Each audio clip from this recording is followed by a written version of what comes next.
Alors nous allons voir dans ce tuto les principaux éléments en fait pour faire un détourage correctement et surtout en fait les actions qu'on appelle également script. Donc là je suis effectivement sur un montage qui est déjà réalisé. Donc comme vous le savez en fait c'est que des images importées sur un fond déjà existant. Le tout étant de pouvoir importer correctement les sujets qui sont pris sur un fond vert. Alors attention, déjà c'est très important en fait de pouvoir avoir une bonne prise de vue. Là, on voit en fait que j'ai effectivement un fond très sombre, l'ombre, qui est très gênante en fait pour un détourage rapide. Parce que c'est un noir qui va se rapprocher fortement des cheveux et donc qui va nous perdre un petit peu. Il faut vraiment que la prise de vue soit bonne, donc avec un éclairage, mais ça sera l'occasion d'un autre tuto. Si je prends en fait une bonne prise de vue, d'accord, là où j'ai pas de fond, le principe sera déjà de diminuer au maximum avec l'outil de recadrage la surface à utiliser et il devient très intéressant d'utiliser le principe des actions. Donc là, je ferme juste mes actions pour montrer des exemples. Je vais ouvrir en cliquant ici un nouvel ensemble, un nouveau groupe et qu'on va appeler test détourage. Alors le script ou l'action, c'est une série d'actions que l'ordinateur, que la Photoshop va enregistrer, va emmagasiner. Donc pour ce faire, je suis donc dans un nouveau groupe, je crée une nouvelle action, donc on va appeler détourage 1, et on peut appeler cette action directement grâce à F1, F2 ou F4 ou F12, et si c'est déjà pris, il va me proposer en fait de faire Shift majuscule F6 par exemple, parce que le F6 tout court est déjà pris. On va faire un essai, donc j'enregistre, et là on peut voir que ça passe tout de suite au rouge, c'est-à-dire que c'est en mode enregistrement. À partir de là, tout ce qui va être fait, Photoshop va le mémoriser. Donc on va utiliser la plage de couleurs, qui est l'élément le plus simple pour faire le détourage à mon idée, de façon grossière. Et donc je vais avec la pipette chercher le vert de base, et avec la pipette plus, je vais aller chercher les autres verts qui peuvent être un petit peu plus foncés. Et en fait, on voit tout ce qui s'en va. Donc là, tout ce qui est en noir, c'est ce qui sera sélectionné. Je peux jouer avec la tolérance. Plus je vais lever la tolérance, plus il va aller, plus il va chercher des pixels qui se rapprochent en fait du vert. Donc plus je vais aller loin, bah, même le noir va se rapprocher du vert quelque part. Donc il faut que je reste en fait dans une situation. Il ne faut pas que j'ai comme ça de semi-transparence, parce que c'est pas, ça va fatalement s'enlever. Donc là, je suis très bien. OK. Donc là, on voit que ma sélection s'est faite automatiquement. Je vais faire sélectionner, intervertir. Je peux faire également Maj CTRL I, ce qui va permettre en fait de retourner toute la sélection.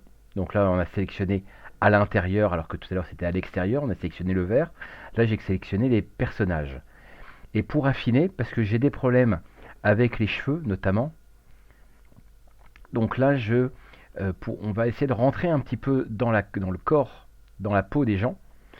Donc pour diminuer en fait ma sélection, je vais aller dans sélection, modifier, contracter, et je vais contracter de 3 à 4 pixels, et on va pouvoir le voir, ça va rentrer un peu plus loin. Donc on a ces éléments là déjà. On remarque sur le côté que tout est en train de s'enregistrer, la plage de couleurs, intervertir, contracter. Et là, je vais faire un CTRL X ou couper pour enlever ça. Et je vais, moi, par habitude, arrêter mon action, mon script en fait là-dessus. Ce qui me permet de voir qu'effectivement c'est propre. Mais là, j'avais a priori quelque chose qui était un petit peu vert. Donc là, mon script est bon. On va rester là-dessus. Je vais revenir grâce à l'historique en arrière. Et si là je fais comme c'était indiqué tout à l'heure, Maj F6, par une simple pression, je récupère la même chose. Donc bien sûr, c'est exploitable en fait pour tous les filtres, pour toutes les photos, pardon.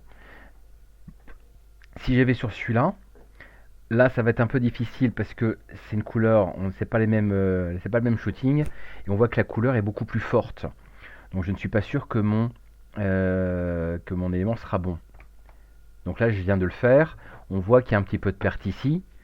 Donc si je vois que j'ai un petit peu de perte, je peux, là je suis bien dans le script, où est-ce qu'il est? Il est là. Le script a déjà été lancé. Donc je vais faire machine arrière, donc j'ai fait CTRL J pour CTRL J qui me permet en fait de repartir dans la partie juste avant. Donc j'ai contracté mais je n'étais pas coupé. Et je vais pouvoir avec simplement le lasso rajouter les éléments qui me manquent. Je refais CTRL X pour couper et je vais pouvoir l'installer très facilement. Donc là je vais retirer les deux filles et je vais faire directement mon ensemble. Donc c'est beaucoup plus rapide que de passer à chaque fois par un lasso, parce que si on regarde en fait un autre exemple, prendre elle, ça me va très bien. Donc j'ai mon fond, la photo vient d'être prise. Là encore, j'ai pas une super image, j'ai pas une super couleur, hein. On voit que le jaune il vient taper sur le côté, c'est pas super, la prise de vue est pas bonne. Mais bon, je récupère, CTRL F6, j'ai perdu les yeux, je reviens en arrière, je mets en fait un petit coup d'ici pour bien garder les yeux. Je suis bien, je vais directement sur le fond qui m'intéresse et on est quand même beaucoup, beaucoup, beaucoup plus rapide que pour n'importe quel autre élément de détourage. Là, je vois que j'ai des petites erreurs que j'ai pas vues quand je l'ai pris. Je viens terminer ça, c'est quand même beaucoup plus rapide. Voici en fait pour les scripts de façon générale. Donc quand on est en fait sur une prestation de photocall, je préconise fortement d'avoir plusieurs. Est-ce que je les ai ici? Voilà, j'ai plusieurs détourages qui sont déjà moi préinscrits. En fait, on va en faire généralement 4, 5, 6. Parce que des fois, en fait, surtout quand on est sur des opérations extérieures, la colorimétrie change, pardon. Il y a plus de soleil, il y a moins de soleil, il y a un peu d'ombre. Et en fait, j'ai plusieurs possibilités. Comme ça, je fais F5, F6, F7, F8. Et ben en fait, j'ai plusieurs choix possibles. Donc ça, c'était vraiment le premier point, le plus important, pour être le plus rapide de faire du script, absolument. Il est également très très important de s'habituer au raccourci clavier. Parce que si à chaque fois je suis là, il faut que j'aille dans copier, je sais même plus où on le trouve d'ailleurs, je m'en sers tellement, édition, coller, et ben c'est 10 fois plus long que faire un simple CTRL V. CTRL V, bien sûr, remplace ça. Il est important pour les opérateurs de connaître les raccourcis clavier et de le travailler régulièrement. Donc Photoshop est accessible sur votre ordinateur si vous voulez vous entraîner. Vous pouvez venir en fait au bureau, il n'y a pas de problème. C'était vraiment ce que je voulais en fait présenter au niveau du détourage, enfin, du script de base.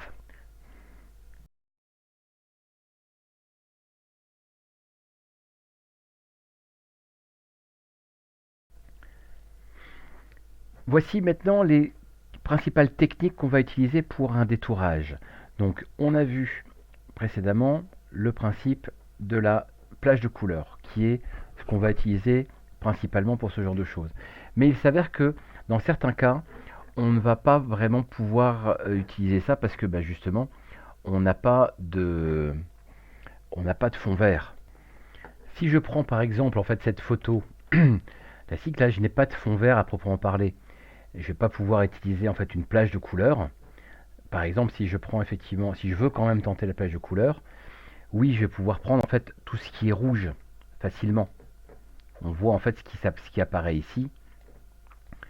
C'est assez efficace. Accessoirement, j'en profite pour dire que on peut avoir la prévisualisation directement sur l'image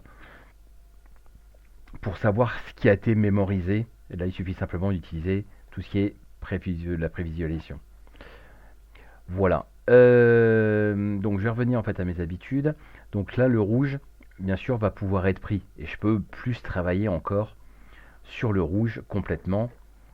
Donc là, en fait, il va mémoriser tout ce qu'on a gardé. Donc ça peut avoir l'intérêt quelque part, mais c'est pas ce qu'on recherche. Là, je voudrais, c'est retirer le bonhomme complet. Donc je vais principalement là utiliser le lasso. Donc pour avoir les accès, je n'ai qu'à garder mon doigt appuyé dessus. On voit qu'il y a une petite flèche. Je garde mon doigt appuyé dessus et j'ai les différentes solutions. Donc j'ai le lasso numérique. Le lasso numérique ici va fonctionner assez correctement parce que j'ai un fort contraste. Donc pour faire, je vais juste appuyer sur mon bouton gauche de la souris et je vais aller au plus près de ce que je recherche à détourer. Donc on voit que très simplement, même si j'ai des petites ratés, et en fait on voit bien qu'il y a un aspect magnétique qui permet d'emmener ce que je veux. Et là par exemple, je n'ai pas le canon parce qu'en fait il a le contraste. En fait là, vous voyez, il part sur le noir alors que je lui ai demandé en fait de partir sur le canon. Donc là, je vais aller beaucoup plus vite pour finir. Et on voit bien que je n'ai pas ce que je recherche en fait ici. Donc là, par rapport à ça, maintenant que j'ai fait le plus gros du travail, je peux continuer avec le lasso polygone. Et en fait, je vais utiliser le Shift pour rajouter en fait à ma sélection et le Alt pour enlever. On voit qu'il y a un plus et un moins. Là, ma sélection est à l'intérieur. Je veux retirer cette partie-là. Donc en fait, je vais utiliser le moins. Et en fait, je suis dans le lasso polygonal.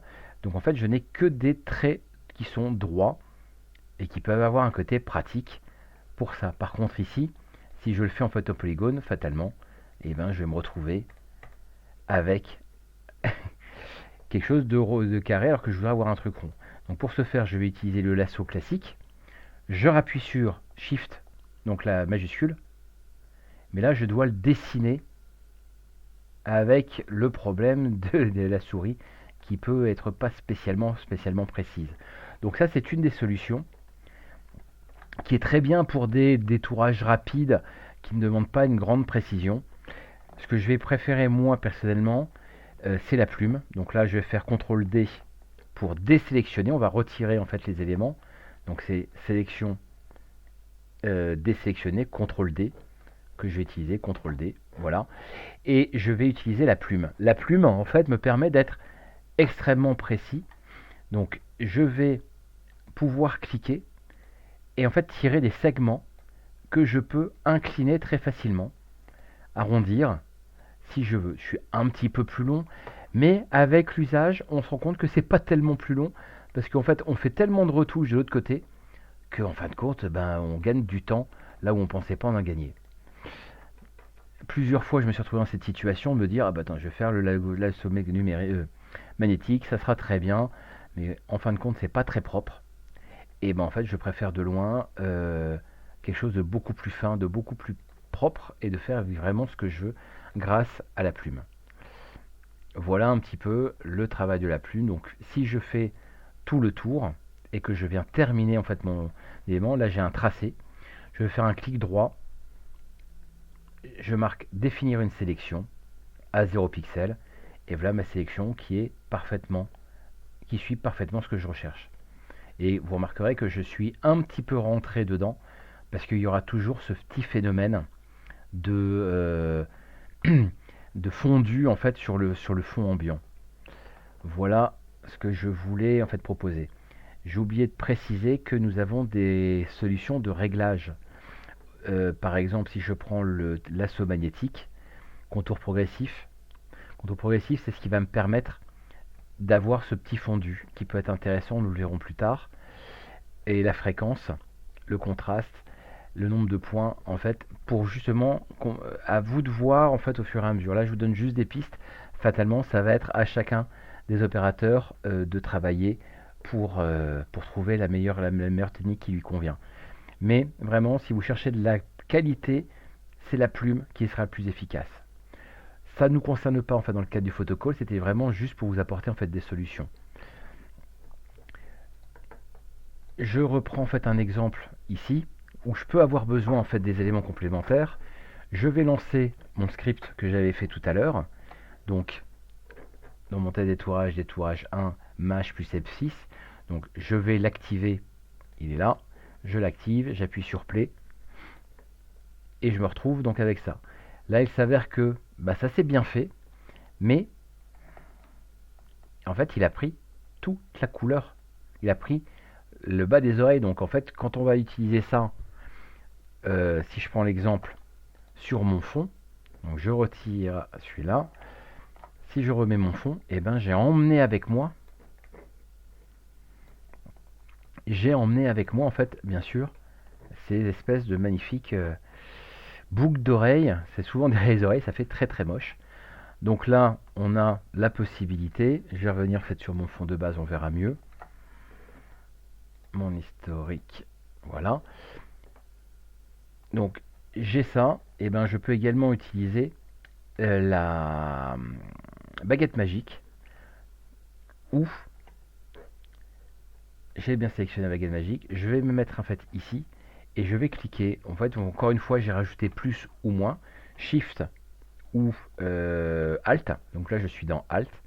Si je clique dessus, voilà, je retire en fait tout ce qui se rapproche de là où je vais cliquer. Donc là, je clique sur un noir et il va enlever tout le noir qui est ambiant. Donc c'est bien, hein, ça fonctionne. Le seul problème, c'est que ben voilà, comme la prise de vue était mauvaise, et ben je perds beaucoup de temps parce qu'il faut que je retire à la main, alors que ça devrait être automatique, ce qui serait quand même beaucoup plus rentable au niveau du temps. J'en profite pour retirer avec le lasso ce qui m'ennuie. Donc là, je suis assez bien.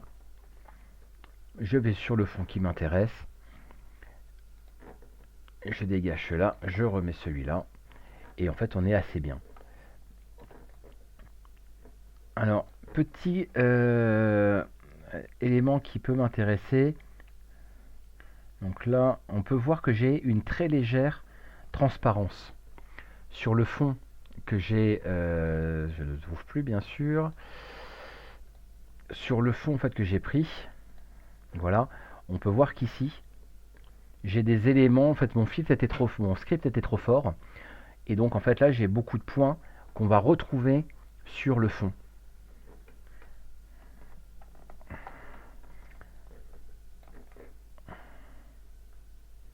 On voit que on voit bien derrière qu'il y a une transparence. Alors une solution qui est confortable avec ça, je vais juste dupliquer mon calque. Donc je prends le calque, donc c'est le calque 23, je vais ajouter, en laissant mon doigt appuyer dessus, appuyer sur le calque supplémentaire, et on va voir que comme il y a une superposition de deux calques qui sont pareils, si je l'enlève, on voit ici qu'il y a une amélioration. Si je le rajoute, voilà, on récupère la perte de transparence. Par contre, attention, si je veux le bouger, fatalement, je vais devoir bouger les deux en même temps. Là, je fais CTRL Z pour repartir en arrière. Je vais prendre les deux. Je peux les fusionner. Donc, ils n'en font plus qu'un. Et là, je peux à nouveau déplacer facilement. Ah, nous voyons que là, il y a une petite perte. Il y a du vert en plus. Et ben, c'est très simple. Je vais juste le retirer avec la baguette magique. C'est fait. Et je viens retravailler mon fond. Voilà les différentes techniques principales, hein, il y en a d'autres, mais celles qu'on va utiliser le plus souvent en fait dans le cadre des photocolles.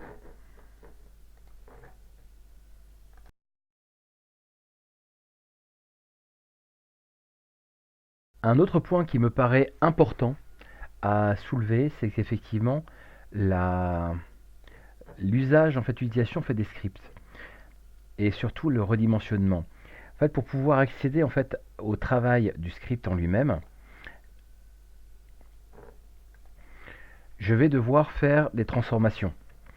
Donc pour les transformations, c'est très simple. En fait, c'est dans Édition, Transformation, Manuel, et transformation en fait déjà plus ou moins organisées, à savoir en fait une homothétie, une rotation, une inclinaison. Donc on peut bien sûr passer par ce biais, mais encore une fois, passer dans le menu Édition, chercher le bon truc, c'est très long. Il faut vraiment utiliser le raccourci clavier. On est sur les éléments, CTRL T, je viens. Donc là j'ai plusieurs possibilités. Là, je vais travailler sur le motécie, mais enfin pas aléatoire. Ça suit en fait ce que je veux. Si j'utilise simplement le bouton Shift, vous allez voir que là, en fait, j'ai un rectangle. Si je fais le bouton Shift, il redevient, il reste toujours en fait au gabarit. C'est-à-dire que je ne sais plus comment on dit, non, je suis désolé, on va avoir ça va grossir de tous les sens en même temps. Si je retire le bouton Shift, et ben voilà, ça déforme complètement. Et petit point qui peut être un peu intéressant aussi, donc si je fais Shift plus Alt, où là, je pars du centre et j'agrandis. Ça peut paraître stupide, mais en fait, ça nous permet de gagner quelques secondes au niveau du montage. C'est-à-dire que plutôt que si je me suis un petit peu trompé dans mes scripts et j'ai quelque chose qui est très grand, et ben en fait d'appuyer sur les deux boutons en même temps, Shift et Alt, et ben je vais aller beaucoup plus vite parce que je tire en fait des quatre coins en même temps. Voilà, donc ça c'est également une habitude en fait à prendre. Il s'avère que là, j'ai également une image qui est trop marquée. On s'attend à avoir quelque chose de plus pâle.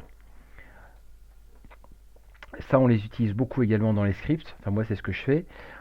La teinte et saturation peut être très utile. Donc, on le trouve dans Images. Évidemment, je suis dessus. Images, réglages, teinte, saturation. Donc, c'est CTRL U. Où là, en fait, j'ai quelque chose de très jaune.